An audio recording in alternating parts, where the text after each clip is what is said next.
Righto, boys. Third time's a charm. We are not live on Facebook and YouTube. We've had to abandon that. However, we're going to do a local recording onto my computer, and then we can distribute it through our YouTube channels. Grant, I'll give it to you. Leigh, I'll give it to you, mate, as well. Yeah. Anthony, and then we can distribute it later. Yeah. So we've started two conversations. And we had an excellent conversation last night. Audio didn't work because of the Wi-Fi. And we had excellent conversation for about 12 minutes a little while ago, and that didn't work because of the Wi-Fi. Welcome to Cardwell. Yeah, welcome to far North Queensland. Welcome to far North Queensland. So that we, for the third time, and thank you very much, Cardwell. What an amazing experience it's been here. The people have been so welcoming. Thank you to Thea. Thank you to the Sea Breeze Café. We're set up down here in the Sea Breeze Café. The ambient noise and the dings you hear are people coming to get their lunch and breakfast and stuff. So, and an awesome coffee. Awesome coffee. Yeah. Excellent coffee. And just thank you to Thea and to Chris and to the UTC boys, Daniel, Braden, Brian. I keep mentioning this Chris fella. Who is this Chris fella we keep talking about? Stop it. No, it's no easy feat to organise a conference. So, yeah, absolutely. Kudos to Thea and everyone that's involved. Absolutely. It's been amazing. Yeah. It's and welcome to Leigh as well. He's doing the documentary, and we've had two really cool conversations. No one's heard them really, but we've not yet. Well, we hope at least heard something of it. Yes, yeah. Well, I think as we've said, and we'll try and pretend not to say as we've said before, but I think meeting each other face to face is the cool thing that's happened. Yes, and I think it's a lot of us these guys are floating heads to me. It's awesome to meet you as well, mate, and. Well, let's pick up where we were talking, because I think we're in an interesting conversation. Just reiterate, Grant. So we're talking about Ross Coulthard, Lockheed Martin, Tic Tac, and the fact that Ross came out a few days ago and said that the Tic Tac owned Lockheed Martin. And I agree with you. All, David Fravor, Grush, all that stuff, they've said that the Tic Tac was NHI. Is that yeah, well, and Ross did a great Q&A session yesterday on day one, and we've for me, for a number of years, Dr. Stephen Greer has said, Tic Tac is Lockheed Martin. And then for Ross to come out and say that only recently on Need to Know that he does or did now with Bryce Zabel, that kind of, I think, blindsided a lot of us, because we've heard for so long from firsthand witnesses like David Fravor, Alex Dietrich, Jay Stratton during the ORSAP days with Bass. He did a summary or a brief on the Tic Tac incident. Bass did a 140-page technical summary, scientific analysis of the Tic Tac incident, and it's all pointed towards something that is not human. Yeah, we not thought it was NHI, exactly. Yeah, and then so for now Ross to be in that Lockheed Martin camp, it's just very, very interesting, and you kind of don't know what to believe, what not to believe, and we would all love to see evidence. We would love to see more information come to light, but that's the frustrating thing about this topic is you're constantly like a needle, a barometer. You're leaning one way and then you lean another way, and it's very hard to stay neutral on this topic, which we all try and do. We try to. I mean, Anthony's question was really good to Ross yesterday, and you got Ross Coulthard to swear. I'll give you that, man. That's great. It was great. He got very defensive on that one, actually. I didn't mean any disrespect by it, but it is frustrating, on the UFO community's behalf. That we want answers, and we're sick of all these claims that they know things but they can't share it with us, sort of thing.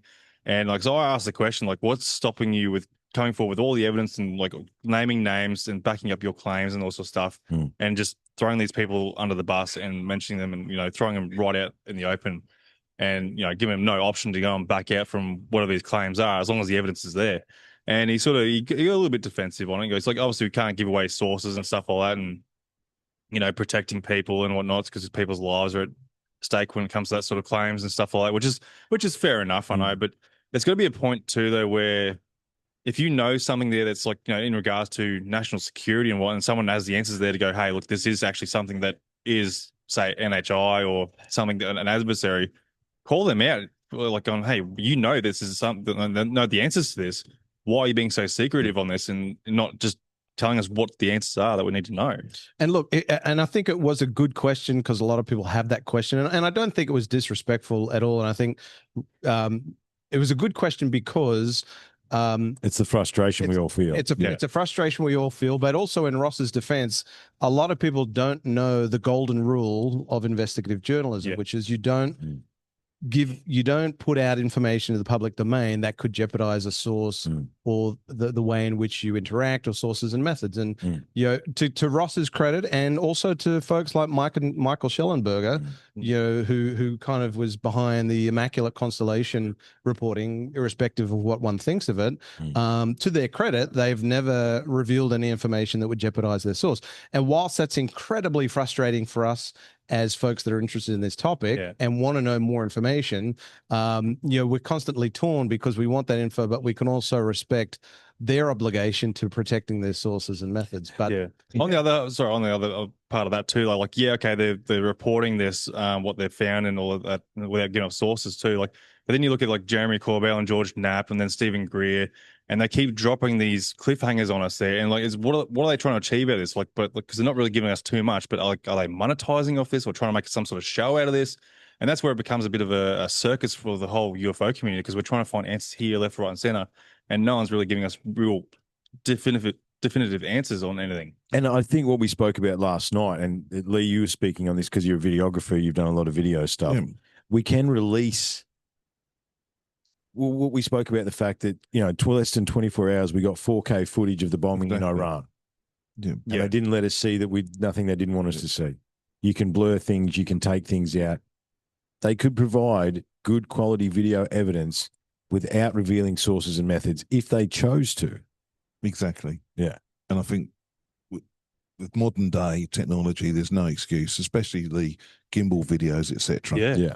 It's as if they're already grained up. They deliberately grained them up, etc. Well, because that was 2005, wasn't it? The gimbal and the Go Fast was 2014, 15. 2014 was Go Fast. Yeah. So the technology was reasonably back then. Well, HD at least. At least, yeah. But again, we're playing with 2K. What's the military playing with? You know what I mean? That's there's a difference there. But look, just today, the US All Domain Anomaly Resolution Office, ARO, dropped a new video on its today as we sit here on its X channel of I mean, grainy as F footage, so doesn't really but sanitized, so redactions where there's the heads up display data.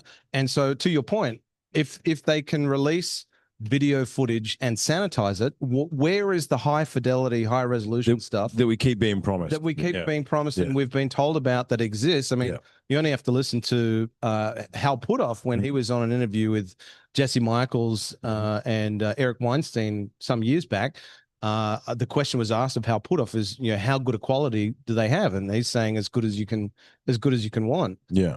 So why is the Pentagon, and not just folks like Corbell and Knapp, but why is the Pentagon so quick to release the day after, you know, that high fidelity footage of the bombing of the nuclear sites in Iran, and they'll happily release high resolution footage of an MQ-9 Reaper drone being doused with fuel from a Russian jet, but they won't release any other footage taken on other platforms when we know that they have the capability of sanitizing the information that's in the footage. Yeah.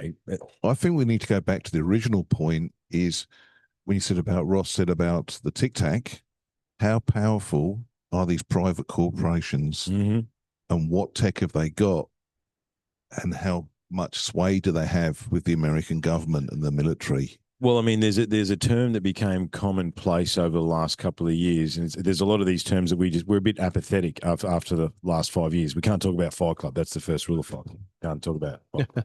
However, breakaway civilization, right? In preparation for reviewing the talk that I gave yesterday about Otis Carr, I re-listened to my old episodes. That's the handy thing about having a podcast. You want to cover a topic, just go back and have a listen. Right. All my studies already done. But in the research for Otis and looking into the black programs, it was $21 trillion that they can't account for. That's a lot of money, right? Breakaway. That if you needed money to create a breakaway civilization, I'd say 21 trillion might do it. Yeah. You know, I mean, how do you even fathom that amount of money, right? What I mean, a million, a billion, a trillion. There's that much. How much money missing? No, it's not trillion. Sorry, I think it was 200 and No, it's trillion. It is Sorry, I remember no, it's 21, isn't it? 21 trillion. It was Yeah. in 2000 and Was it? No, it's 2.1 trillion. yeah, 2001. Yeah. Donald Rumsfeld Yeah, 2.1 trillion. said in a public statement that the Pentagon cannot account for 2.1 trillion dollars. Yeah, that's and like right. I mean, how do you not account for that amount of money, taxpayer money? And what happened like the next day or 2 days later? 9/11. 9/11. Yep. And that money's still missing. Yep. I mean, where do you lose 2.1 trillion? It's not under the couch. You know? And all the questions that should have been asked following on from Donald Rumsfeld's statements are then lost in the news cycle because of 9/11. Because of 9/11. Yeah. Yeah. And then, yeah, I mean, and again, look, you talk about high fidelity video. We got high fidelity video out of Iraq and Afghanistan for 20 years of combat. Exactly. Right. I mean, look, probably one of the good, probably the only really good bit of footage I've seen released is this Mosul sphere, because that's pretty high resolution. The sphere that runs across the ground. Oh, You've seen yeah, that one? That one's not bad. That's as far as footage is concerned.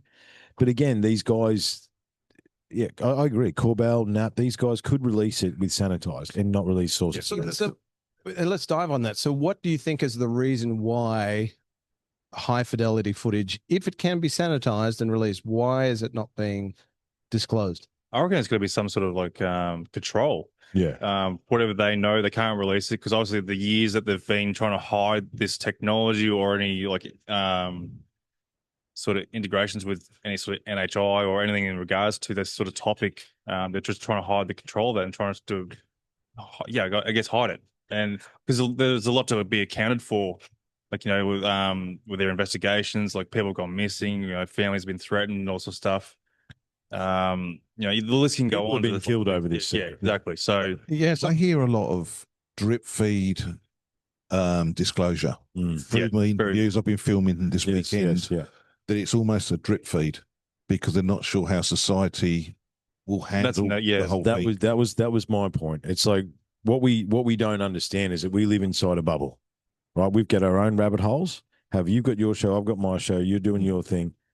We overlap, and because like attracts like, we hang around and speak to a lot of people who are like, yeah, let's go. You know, we want free energy, we want the technology.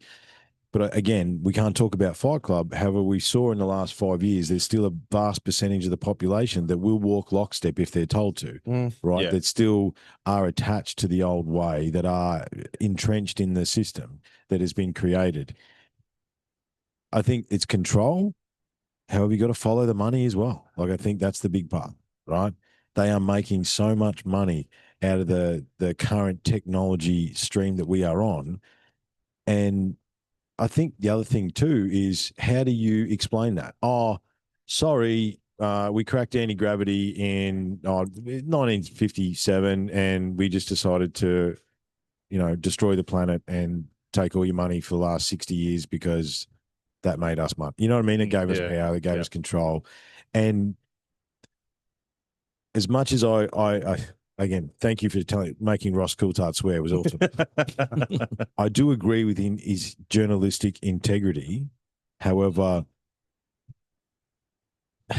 at the same time, what's the point? Why are we doing this? Right? It's like, yes, he can't. I wonder with a guy like that too, how many, because you've got to filter out certain people, don't you? I mean, what is real, what is not? Right. I mean, I want to have you on and talk about paranormal stuff, by the way. I want to go back. Okay. What I found when I've been filming or when I did research for the film, the amount of people will tell me stuff, but I won't go on camera. Even this weekend, I've had people say, I won't go on camera and tell you this. And it seems everyone seems to have, or the people I've been around have always said they've got something they won't put on camera. And it's frustrating. And it's causing a societal frustration, is that they'll give you a tidbit and then, but I won't acknowledge that I ever said that to you. Yeah. And then if you did say anything, you've broken trust. So it comes back onto you as a moral issue. Yeah. And it's frustrating, you know. But what I found, it's the same with the ancient civilization stuff. It's the same with that as well, is, I can't tell you the secret. I know the secret, but I Yeah. can't tell you the secret. And Ross has been good for that. Like, if I could tell you what I know now, Yeah. that's the frustrating part. It's like, that's where it irks everyone up really bad. And like, because everyone just wants to know the truth. Yeah. And it's just, the cliffhangers are the part that annoys everyone.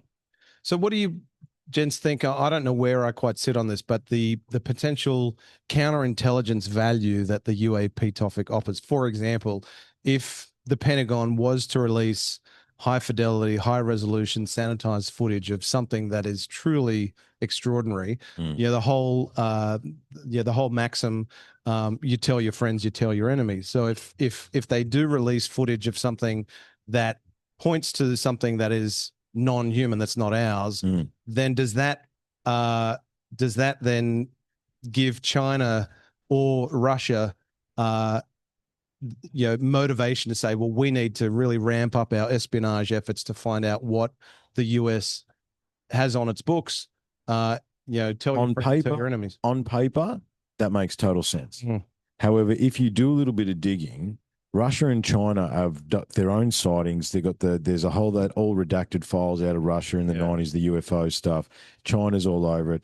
I mean, it's in South America, and like France has their own. I know you spoke about the French; they have their own program. It's not like this isn't going on all around the world at the same time, and it looks to be a race to actually decode it. However, yeah, look, I can see why they would make that a reason. However, it seems like we're hell-bent on destroying ourselves, right? I'm trying not to get politically and conspiracy minded. They all know. Exactly. Well, This is what I mean. each other's got. Well, we just spoke about breakaway civilization. The question is, who's actually in control? Well, for me, I feel like the way the Americans act, waving their dicks around, go, look at us, we've got all the big, massive technology. Like, you'd think they would jump forward and go, hey, I've got this anti-gravity thingy. What have you got? Ha ha. Because that if you had that technology mastered, that's the next deterrent, isn't it? We have a competitive advantage. Yeah, we have transmedium anti-gravity tech that we can just pop out of the earth and be with, right there, right? So on the flip side of that, though, like, and this was what I found very interesting during Ross's Q&A yesterday, is that, he spoke to how his sources are telling him that now China has made significant leaps and bounds, than the US has on reverse engineering. He suspects that they're ahead. He suspects. So he's saying China now has the competitive advantage. So that kind of then goes in the face of that argument of, well, tell your friends, tell your enemies. If China's got the competitive advantage, then US is behind the 8 ball, and that includes us as Australia, who's an ally and Five Eyes partner. Well, that is true. And and Ross's point was that we're about to spend $400 billion on submarines that don't work. $500 billion for outdated tech. If they've got exotic propulsive. I didn't want to send him down a rabbit hole with a question about that, because weren't the Collins class submarines a waste of time too? Didn't we waste untold billions on those as well? Yep. Yeah. And so originally Australia had an agreement with France. That's right. So to get out of the agreement, we had to pay France $900 million in compensation. So almost $1 billion of taxpayer money has been wasted already. And now we're spending $500 billion on these Virginia-class nuclear attack submarines. So are we, and to Ross's point, are we investing, is Australian taxpayers footing the bill for lemons, for technology that doesn't exist? Yeah, absolutely. Yeah. Leigh, you were going to say something then, mate? I forgot what I was going to say. That's all right. I was thinking you were about to say something, but yeah. No, I mean, we've spun down a bit of a different rabbit hole. A question would be, Leigh, like, where do you sit with this discussion we're having about technology? Do you think that releasing it would be good, bad, or ugly? Where do you sit? I think society has become very controlled and manipulated by these world governments. I think they treat people a bit like lemmings and keep them in the dark. We saw how everyone complied with the COVID restrictions. Without question. Yeah. And to me was like a big social experiment. Absolutely it was. They were gathering data for sure, yeah. The way they control it is they control the narrative, and it's frustrating, and it's a few people. You hear people talk about the gatekeepers, they talk about a handful of people. Yeah. I think that all the countries involved, Russia, China, America, they've all got a very good idea of what each other's got. Yeah. Yeah. And I think At a higher level. yeah, and it's a race to the bottom. Yeah. Is what they're doing. And one of the reasons I got into making this film was they've got all this amazing tech, which we know they've got a lot of it. They deny they've got a lot of it. And they're using it to kill people when they could be using it to cure cancer. Exactly. Alzheimer's, with the scalar stuff and all that stuff they can use. And you hear people talk that they've done experiments that can actually stop cancer, Alzheimer's, it can blow the molecules apart and that. Absolutely. Yeah, they're using it to kill each other. And it's just sad. It's ridiculous. It is literally a race to the bottom of who can build the biggest and nastiest weapon. Yeah. And when you talk about control too, like, you know, we've got the social medias there that sort of keep us locked into our phones, and that's controlling the narrative there on that regard too. And then especially when we'll start looking into the UFO topic and stuff like, or even any other topic regarding the world wars and whatnot, whatever gets shown up in our feed there, like, you know, we're getting doom locked in our phones, they're scrolling through them. We'll be coming across like bullshit articles that's not relative or true to what they're trying to, you know, make a point of, or especially like, you know, fake videos of UFOs, people trying to make claims on that sort of stuff. And they got AI coming into it as well. It's becoming really hard to sort of decide on what's real and what's not these days, what's coming through as truth or not. And you look at with experiences with which we deal with, what does society, first thing they say, call them kooks, lunatics, tinfoil hat wearers. Well, correct me if I'm wrong, Leigh, but didn't you originally go into this one trying to disprove it as well? Yeah. I was very skeptical. 2 years ago, I was up here. And then when the experiencers walked on stage, I walked straight to the pub because it wasn't believable. Then I had an experience, a private mental health experience that carries a lot of stigma. And I saw the way people didn't know how to interact with me. That made me think, hold on, what's it like for these people that have had a secret for 20, 30, 40 years, and the way they get people react with them, which gave me almost an epiphany. That, hold on, I know what it's like when people stop coming around, stop calling, they can't look you in the eye. So what is it, someone who's had an experience 30, 40 years ago, what it must be like every day you're trying to tell someone this is what happened, and the stigma is so great. And that's why it's important when we do this film is that we get these people's stories out there, that they're average people, they've had extraordinary experiences, because it could be anyone. It could be anyone you pass in Coles, Woolworths, the high street you work with. You know, and there's so many people keep quiet. I have people that say, oh, I'll call you when my husband's out. You know, or they'll put the phone down, or my wife just walked in, or my partner said, if I keep talking about this, they're going to walk out the door. These are real things. This is really what happened. This has been what's said to me. One lady said, I'll talk to you when my husband's at bowls. Or I had a woman, it's really, my partner's so patient, because she said, I only talk to you if you're in a room on your own. I had to go down the back of the house. And it sounds funny, but she was petrified of anyone hearing what she had to say. And well, I think a traumatic experience is a traumatic experience. And us as observers, I've never had an experience like that. We've heard a lot of stories about it. I've had some trippy things happen, but nothing like that. And it would be hard to describe it. And I think there's a certain PTSD that comes with that. And there's a certain stigma that's attached to talking about that stuff. And it comes back to control as well, because, well, when we were up at 1:30 in the morning last night and we watched Sunrise talk about the rocket thing, and they had the X-Files music playing in the background. All the time. Right? So they're always attaching the stigmatism, they're always attaching the lunacy to it. However, you know, again, part of the other research, that's actually a psyop that was created by the CIA, right? Mockingbird, right? Exactly. It's literally, you can look it up, and it's like to control the social media, to control the narrative, and to control and all that sort of stuff. That's what they've been doing. They've been experimenting on us for a long time. And what's surprising to me, again, listening to you guys, and like you said, Leigh, you're trying to focus in on Australian experiences. There's an Australia-sized hole, not only the UAP topic. I mean, Grant, you've covered it. Our government is just like heads in the sand. They're just apathetic. They don't care. Yeah, you know. Well, and before we kind of get into that, here's a kind of what if scenario, and I kind of get your thoughts, Leigh, and you fellas. What if there is a disclosure moment, and you know the the metaphorical situation where the president comes out before the in front of the podium and says, NHI technology is real. The US has had crash retrievals.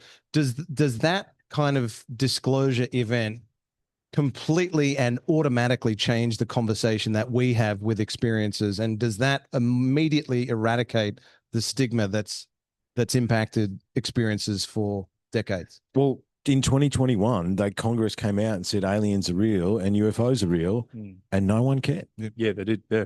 No one cared. So Elizondo said Roswell's real. Yeah. He said it happened. And where was the press coverage for that? That should have been front page news. Yeah, absolutely. He's confirmed what anyone in the community knew.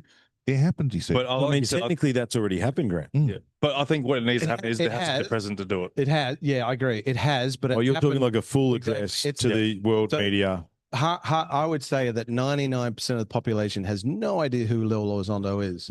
However, if something from someone that is such on that high pedestal as the president of the United States or a high-ranking government official at that level came forward and made that revelation, does that change the conversation, or would a lot of people just go about their day job and worry about the next paycheck and putting food on the table? I think people will probably still go, oh wow, okay, shit is real, but then I think it will open up a big world for a lot of people to go, well, the people who have been claiming they can contact these alien beings and such, or having these abductions and that, they're going to be like, well, maybe they weren't as crazy as what they made out to be. And does it give them vindication? Then that's right. And that's not to say like not everyone is having these experiences there, because there's a bit of a psychological something going on there with some people, but there are people who are having genuine abductions and some sort of experience in that nature.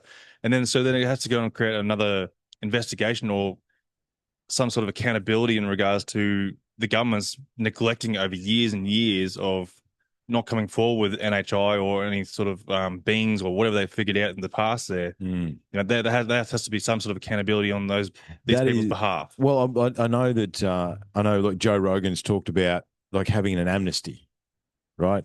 If we would have a true disclosure moment like you're talking about, before we do that, we need to have an amnesty, because the reality is people have been killed over this secret. Lives have been ruined. People have been discredited. People have had their businesses, and people have there's been pain and trauma associated with keeping this secret under wraps. But would everybody be okay with that amnesty is the other question. Well, for me, you hear me in my talk this afternoon, I talk about societal disclosure. Society, not just us. What time did you talk, mate? 4:30, I think. Okay. Society's got to want disclosure. If the majority have got to want in the community, say enough's enough, we remember we're in a bubble. Yeah. We live and breathe this all the time in different forms. That's right. It's the average man in the street or a woman in the street, schools, places like that. People got to say, okay. And that's the attitudes that we need to change to make them more aware, to put pressure on governments to disclose. Because at the moment it's a very small group of people, really, even though the figures in all the polls, so like the Roper poll in the 90s shows that 4 million people in America could have had an experience. How many of those people are willing to put their hand up? Yeah. And that's where it's got to come from. Yeah. So it's like you said earlier, like, people are stuck in their old ways. And so once we get past the narrative of religions and the control of that sort of side of things, and like we sort of are a little bit, I feel, breaking away, as we're not very religious orientated these days, not as much. Well, science is the new religion. Yeah, and we're sort of breaking away from that sort of religious stigma. And I think over the years, I think we will sort of be a bit more open with the new generation. Like, the ideas that something is out there, like especially now, like if we're getting taught or told that the NHI is actually real and they're aware of it. So I'm hoping this new generation will come forward and start asking questions about this a lot more. Well, the other problem they're going to have is that if they have to admit that they've had this technology since the 50s or 60s, or even if they cracked it in the 90s or whatever, whenever it happened, they have to rewrite history, because that means they've known for a long time, right? If, part of the talk I gave yesterday was that, some of these things, the story is they are gifts. So then that means there was definitely an advanced ancient civilization, undeniably, because they found some of these things. they found some of these discs, right? That's the other story. That they found archaeological. They've found the ships in a dig, right? But that's gathering traction now with people like Graham Hancock when he's done stuff on Netflix. It's become more mainstream with the Netflix shows showing these sort of ancient civilizations, not what you do yourself. Before it was like everyone would laugh at it. It was pseudoscience. Yeah, absolutely. Yeah, but but how do they walk that back? Because then I think what they're afraid of is if they start admitting this stuff, it will create a snowball effect where people will just revolt in general, because it's like, well, if that's not real, nothing, like I wonder it could cause chaos. It could. And I think to your point, if there isn't a truth and reconciliation or an amnesty approach taken, then the U.S. government is going to open itself to massive litigation, Absolutely, and class action lawsuits and stuff across the world. Exactly. And we've heard that that's one of the challenges. That how does the U.S. government navigate those waters if they have been, operating these clandestine crash retrieval and reverse engineering programs? That's what I mean. Someone needs to be held accountable. Yeah. There's also, does the average man in the street care? That's the other question. And that's the biggest thing. We can sit here and discuss it for hours, but does the guy driving past there really? Yeah, the bloke in the Hilux that just drove past, does he even know? And well, again, we go back to control, right? I think I was on the Grimerica Outlawed show talking about the past 5 years, last week before, and it's the distractions, right? I think I wrote a poem about in 22, and one of them was, the virus went away. A virus can tell the time. They distracted it. The line I'm thinking of is they distracted us with war. Remember, because it was like COVID ended Ukraine within 3 days. Yep. Right? Within 3 days. And that was the next distraction. And the line is they distracted us with war. For those still thinking clearly, it reminded us of Orwell's 1984. Right? Because that is the thing too. They're changing our history. They're changing the meaning of words. They're changing that. There's a whole list of books that you're not supposed to read anymore. That they rose the price of everything. It's like everything's so much more expensive. Why? There's no actual reason for that to happen apart from whoever's in control of the dollars and cents decided that that's what was going to happen. Yeah. There's no reason for it. No, there wasn't. Right? Absolutely not. No, what's society done about it? Nothing. Everyone's just sat there and let it happen. Exactly. You look at what's on the TV at night. It's McDonald's for your brain. It's rubbish. Yeah. It's so they've had such a control for so long. And like you said, no one's complaining about it. No. So will there ever be a true paradigm shift, do you think? Eventually, it has to eventually. One of it's a bit of what I've wondered, because obviously during the last 5 years, a percentage of people that weren't awake have woken up. I actually talked to 2 or 3 people yesterday at the end of my talk who said, "Thank you very much. The last 5 years just woke me up. I finally saw that everything was bullshit, and it's amazing. I can't believe that everyone can't see it." So yes, the last 5 years has woken people up. The problem is the rest of the people.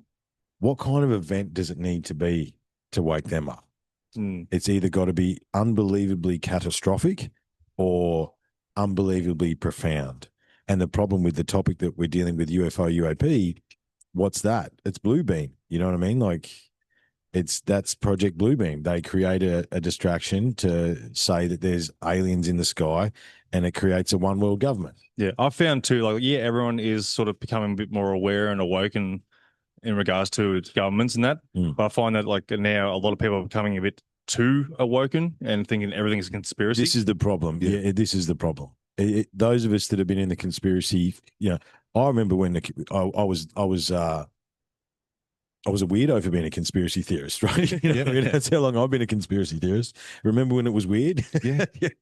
Whereas I think we're up 50-0 now. And now it's trendy now, isn't it? Yeah. To talk about it now. Before it was like no one would go near you. No one going, yeah. I was a conspiracy theorist before it was cool. However, it's the event would have to be so mind-bending to wake the rest of the population up to out of the Monday to Friday 9 to 5 3-dimensional. But I wonder whether or not there's those of us that aren't supposed to as well. Someone said to me once, who is controlling it? Is it the NHI or is it the governments? Or is there a deeper That was state than the someone said government? to me Yeah. once, and there were none of any real relevance in the field, but they threw one back at me when I was researching, going, but what happens if it isn't the governments that control it? Maybe it's something higher up that controlled it. And it was like, that's a different way. There was, like I said, there was no one special, no one that was in a secret organisation. They just had a throwback line at me. I was like, well, there's a point there. They could have a point. Yeah. Well, what was that lady's name? The spheres, that she seems to think there's 50 to 100,000 spheres that are in low Earth orbit, that those spheres drop in and out. I can't remember her name. But yeah, Beatrice Villarreal, she's just done some groundbreaking research on these. Ross talked about it briefly in his Q&A yesterday, that they've found, I think she calls them the term transients, where these these telescope plates from the 50s have recorded 70 to 100,000 specular objects, and then in plates that are taken 50 minutes later in a long exposure are not there. So does that point to defects in the plates? Does it point to the question of, well, maybe we should try and dig deeper and see if this is something that is truly anomalous? That the interesting thing about Beatrice Villarreal's work is there seems to be a correlation with these plates being in the 1950s, in 1952, around the exact same time that the Washington DC flap happened. Yeah, that's right. And her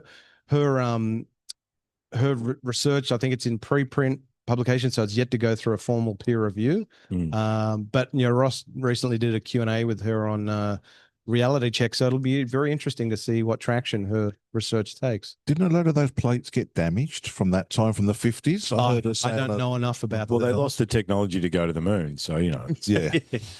But now we can go to the moon with our phones. Yeah, that's right. We still haven't gone back yet. Well, and now apparently they're wanting to build nuclear power plants on the moon. There's this discussion that they're wanting to have a base for a nuclear power generation on this. So, well, let's go there. Right, we're at the UFO Festival. Do we have? Okay, so let's paint it. Let me paint a picture. Well, hang on. Let's ask you a question. TR3B, real or not? I have no idea, but if you take into account all of the, well, okay, let's pretend.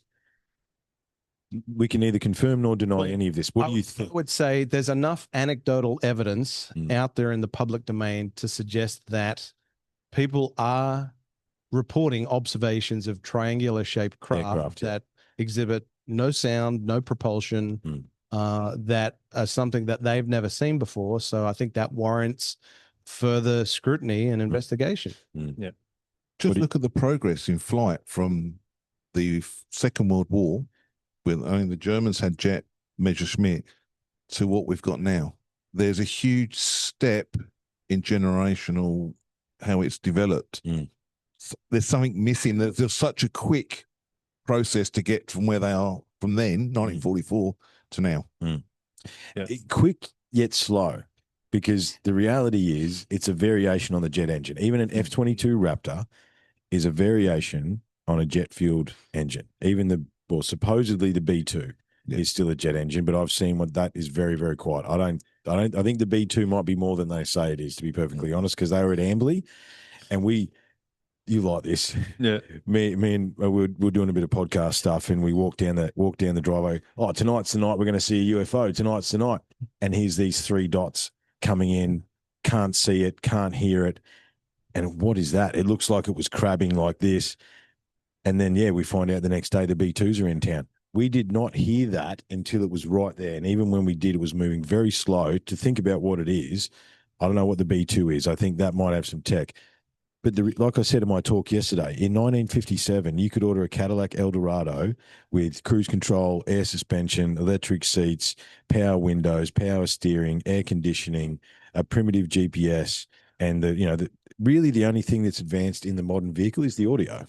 Yeah, and they're charging us $120,000 for a bloody car. Yeah, it's exactly. It's still internal combustion. It's still jet engine. I would say it's like, we perfected the jet engine in the 60s and 70s. and then there's nothing. Well, what's changed is signature management, the ability. For fighter planes and aerial exactly. technology, So, yes, yeah. You know, cloaking and the ability for signatures not to be detected. But you're right, we're still on combustible tech. Like you throw something out the back, it propels you. It's still push-pull, exactly, yeah. So then it comes back to where we started, the whole Tic Tac argument. And this is a big if Lockheed Martin is behind truly exotic technology like the Tic Tac that exhibits no propulsion, no flight surfaces, nothing. It's something that we have no one has seen in the public sphere on the battlefield. It begs the question: why have taxpayers been funding? Yeah, and this is in the US and in combustion Australia projects. Yeah, why are taxpayers funding the military to spend billions and trillions of dollars of technology that has been superseded by technology that still continues to be in the dark and in the black? And who benefits out of only having combustible engines and jet engines? Well, and again we come back to control. Exactly. Right. In the back end of 21, 22, I broke my mind because I realized that maybe this has been this whole control and everything, the pharmaceutical, the petroleum, everything else like that. Because you go back to technology, the first car was electric in the 1800s and it ran for ages. There was no need to actually go to combustion engines.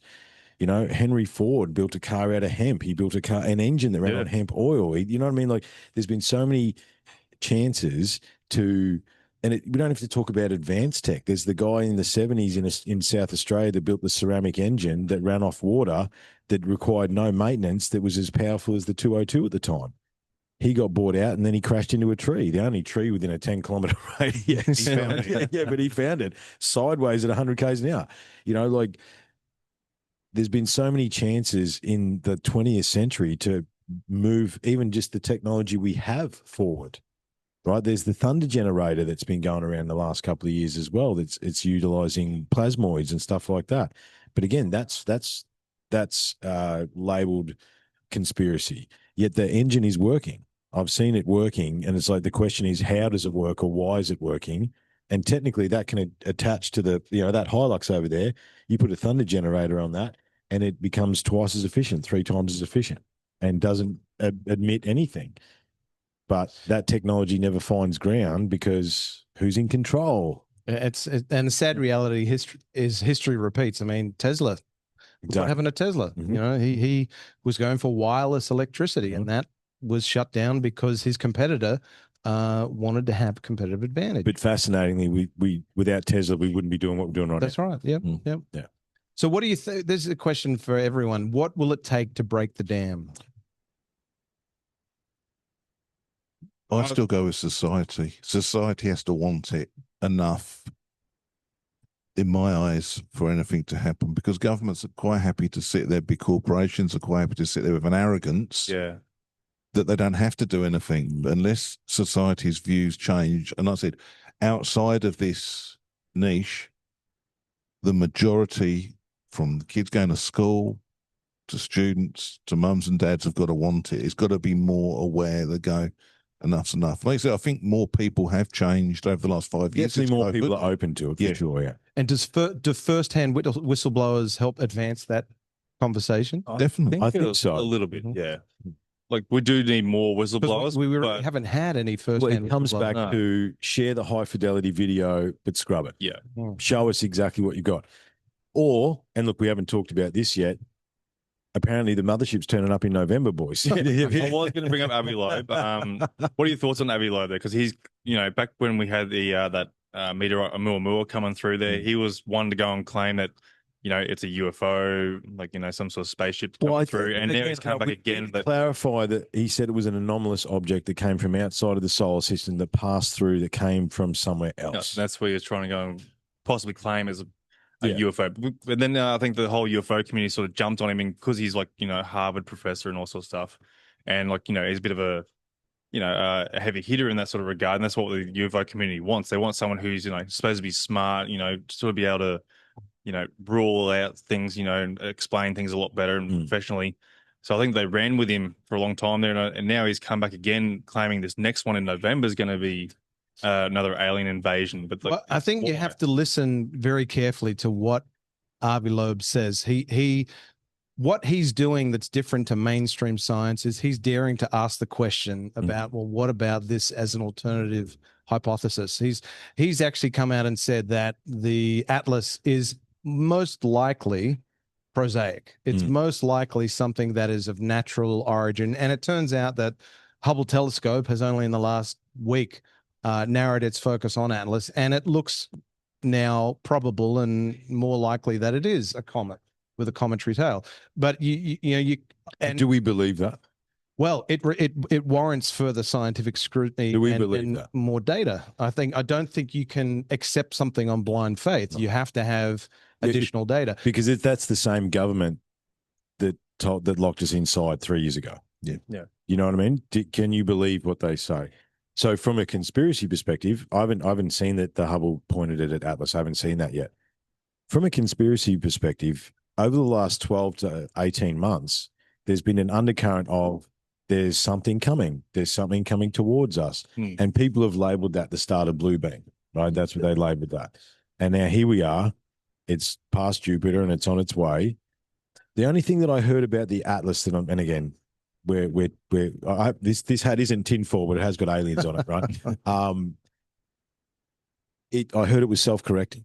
I heard it was actually correcting itself towards us. I don't know. There was something there, but there's theories of like as it's getting closer to the sun, there's gases escaping, which causes its own propulsion, and it's doing something. Oh, okay. Like that was one theory. Yeah, okay. And that's like like we were talking before, like we're still trying to figure out what this thing is, and when it comes to people like say Avi Loeb trying to claim it could be extraterrestrial or something like that, does a lot of damage to a bit of the scientific community or even the UFO community, because this was the conversation we had at 1:30 in the morning. There's not enough evidence to go and try and claim alien. Like we shouldn't, like as I've mentioned a lot, we shouldn't be calling things out alien. Shouldn't be throwing the alien card out there so quickly before we, be a bit more analytical and critical on something there. It's too quick to go and judge and throw it out there and saying alien. I've got a question though. How do you engage the general public? Because a lot of the guys talk hypotheses, theories, data, science. The young lad playing his PlayStation at home couldn't give two shits about that. And he couldn't. That would send him to sleep. And I would be going like, good on you, Dad. Yeah. We need to find a way to engage the general public. Then people seeing very, very intelligent, very well qualified scientists there and data analysts. That would send the general public to sleep. There's got to be another way of looking at it. And the unfortunate thing that's happened over the last 5 years is that we've lost our trust in a lot of science as well. Institutions, yeah, we've lost there is a greater lack of public trust today than I think there has ever been. Yeah, absolutely. And look, I don't know what to go back to your question, Grant. I don't know what would tip the scale short of them, visiting us at the, pulling up at the wharf. Like if they. If they are out there or they are ultra terrestrials or they are here with us, unless they actually reveal themselves, then I don't know what would change it. And my problem is I shudder to think what the event would be to actually really shift the perspective, because it could be pretty bad. Yeah, I'm in agreement with that. Like president sort of coming forward or every government leader around the world coming out there and saying, yes, we have NHI technology, or we know something is out there. That'd probably be a good break. But also, I've said this before too, they literally need to go and land on the front doorsteps of every single government in the country and going, hey, look, we are here. G'day. Let's have a beer and go and have a chat. And this is where you're going wrong, or, whatever they need to talk about, But I suppose, okay, let's pretend that we're pretending that we're human. We are the aliens now, right? We've got our Earth pass. Would you choose America? Who would you choose to actually reveal yourself to? That's why I say they need to go at the same time, every single different country. Yeah, you think so? One in Canberra, send a whole heap of ships out. Righto, we're here. Yep, and we've been here the whole time. That would have to be it. Will there be a true the day the Earth stood still moment? Yeah, exactly. And do you think there would be mass panic? I think it would be 50-50. I think you'll have, once, and let's say this happens 10, 20 years from now, I think the baby boomer generation will be gone. Yeah, they're passing through. They're past, and that's a very different that's a very different mindset to what Gen Y and the current generation has. So I think if something was to happen in the next 10, 20 years, I think you'll have a cohort of the population that is very accepting of the fact that we're not alone in the universe. It's statistically improbable that we're not. And then I think you will have the cohort of those that are heavily embedded in their faith, that it will either come as an ontological shock to their belief system, but then for others, like for example, the Latter-day Saints, the Mormons, who already have a belief in their doctrine, that's in alignment with their belief system. Scientology, I suppose, as well, somewhere along the line. So I think it's going to be a mixed bag. Do you think? Well, okay, let's pretend it's the humans that are in control, and it's just nasty, psychopathic, narcissistic, seem to be pedophilic, crazy people that run the world. Are they going to release control? I mean, one of the memes I've loved over the last few years is like the aliens are going to be super confused when they rock up saying, we're here to take over and we're all stoked to help. It's like, yeah, what do you need? Yeah, let's go. Yeah, what do you need? Yeah, is it better where you are? Let's come. You know what I mean? Pick me. Yeah, because our distrust, even if that did happen, I wonder what because it seems to me that they're hell-bent on trying to push us into World War III. That's my observation. It seems that way. It seems that way. From a certain, depending on how the next couple of years go, history will dictate that World War III has probably already started. Yep. If you think about World War II. At the beginning of the beginning, yeah, right? It's, it's certainly in the background. And they would probably say Russia invading Ukraine was the start. And you hear media already pushing that narrative. They're already pushing that narrative. They have been for ages. That catchphrase keeps coming up more and more in the mainstream media. Yeah. But like, why is there a need for it though? Like, what are your thoughts on we don't have why to do we turn up. need to have to go to World War III? We don't. This is the whole, and I wonder whether there's a delusion. Because look, I know some guys that are in the army. Let me tell you, the Australian Army is in shambles because they adopted all the woke stuff, right? Through the DEI bullshit. They put that in the Australian military. And it basically, and anyone worth their salt decided not to comply during COVID, and then the rest left because of the woke stuff. Yeah. Right? That's the reality. Most militaries around the world are in shambles. They want to start, especially from a Western perspective, if they want to start World War III, you and whose army, mate? Because, I mean, I don't know about you boys. If they gave me a call and said, you need to come and fight World War III. Up yours, I'm not going. No, is the answer to that question. Is there a risk that... And do you think, sorry, just to finish the thought, do you think the 18 to 25-year-olds that you've met recently, are they going to go? Oh, no. That's what I'm going to say. Is there a risk of the draft being reinstated? And if it was, would you see a mass revolt?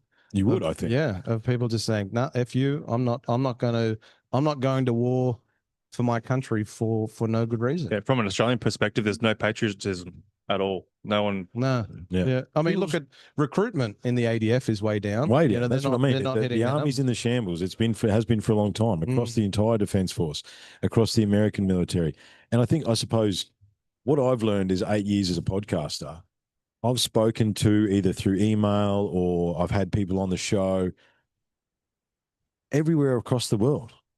And we join together on these thoughts, on these topics. These battle lines, culture, color, creed, religion, are all bullshit. It doesn't actually matter. We're all humans on the same big blue ball hurtling through infinity. And my experience through teaching and my experience through the podcast is that most people are cool. Doesn't matter where they're from. You can find common ground with any person. And I think if we actually truly understood that, like, I don't want to go to some other country and shoot some dude. He didn't do anything to me.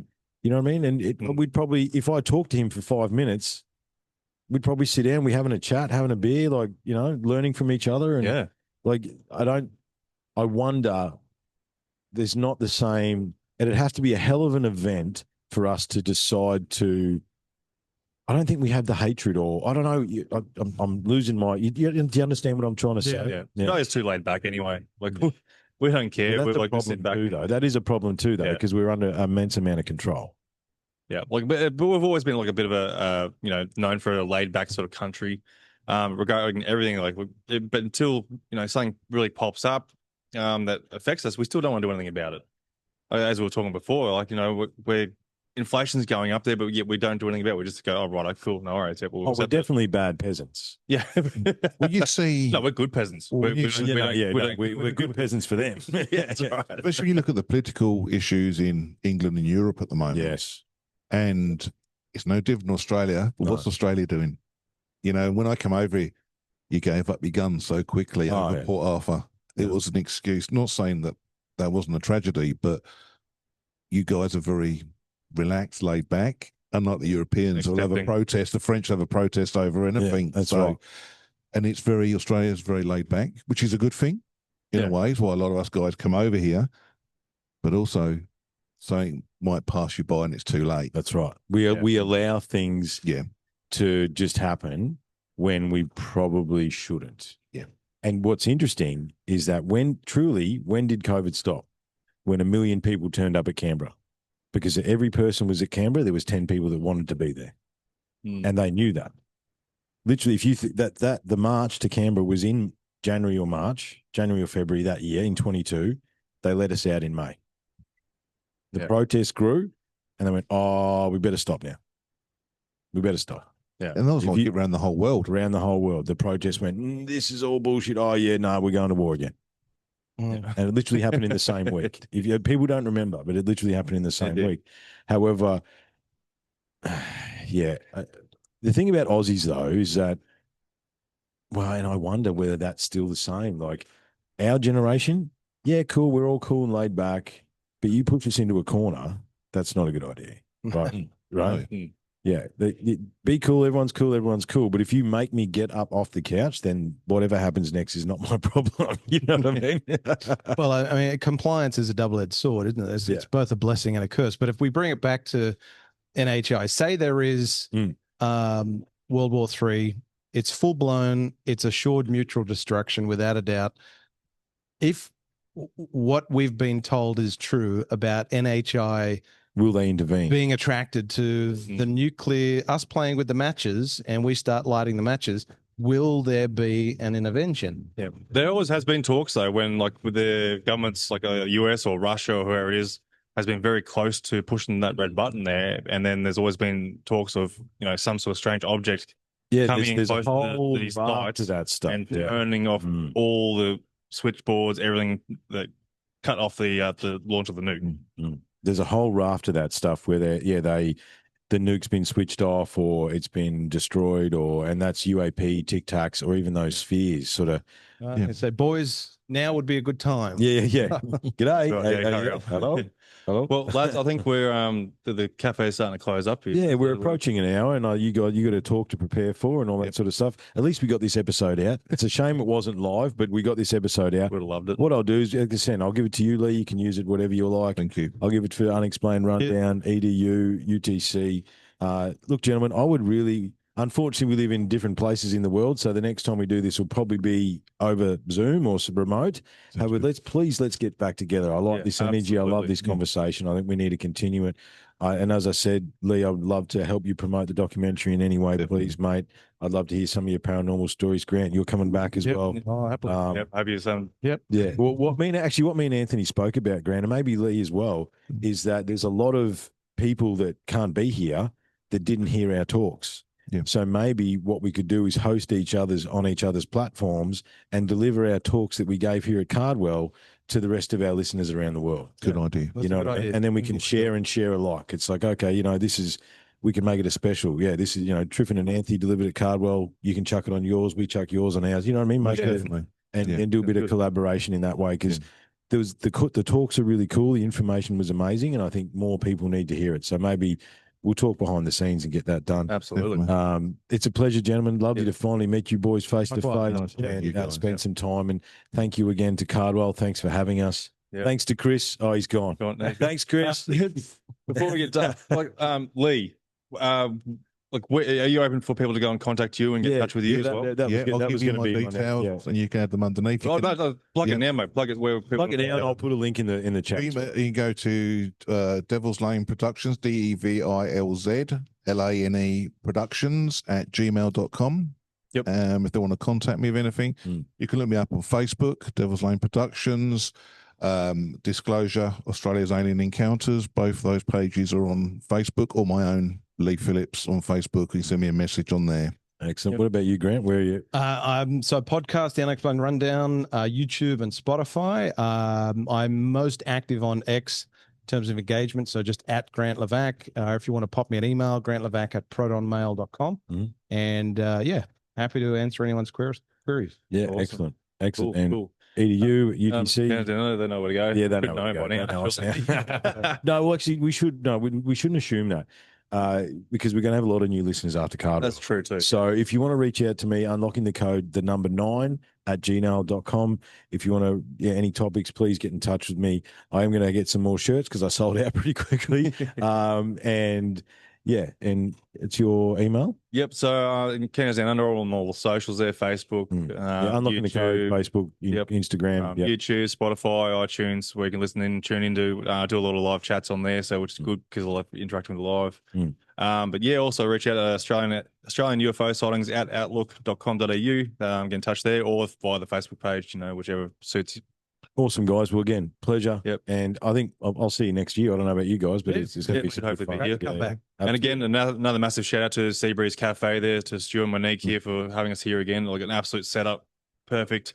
It's great here. And there's someone else I think I need to go and thank UTC boys. Thanks to Daniel and Brian and Jesus God. Look, a big thank you to Chris. He's been here with me all weekend. He's been honest as well. He's been honest as well. He's like, me and Anthony are just sort of floating around. It's all good. He's like, we're gonna go here. We're gonna do this. He's been on the book stick. I'm like, we've got to go. Come on. I was like, secret sauce right there. Absolutely. And look, it takes all, and everyone, like as I say, many appreciation to my boys who came up and represented Unlocking the Code, and it was amazing. It's just been such a cool experience, and I can't wait to sit down with you guys again. Yeah, and thank you to everyone who's come over on the weekend up here to Cardwell to see it. Absolutely. Meeting people in there in the presentations and stuff a lot. I was amazed and humbled by the amount of people that stayed for my presentation and the amount of people that wanted to have a chat to me afterwards. I never thought for a second that's what was going to happen. It was amazing. And it was amazing. And I really appreciate everyone's time. And thank you for having us, Cardwell. And again, thanks to the Australian UFO Sightings Festival and Thea and all the volunteers there as well. So, thank you. Excellent job. Good on you guys. Very good. Thank you very much. Thank you.